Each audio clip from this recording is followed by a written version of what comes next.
I have a new problem. My washing machine is not working. Stay with these lights.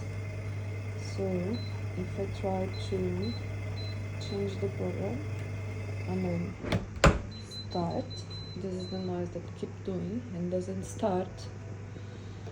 So if I restart the machine, it come back with the same issue. Even if I try to reset like the whole program, whatever, maybe this one, yeah, doesn't work.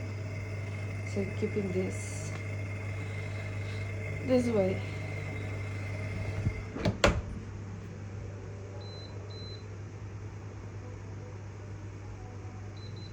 See, and the washing machine doesn't start.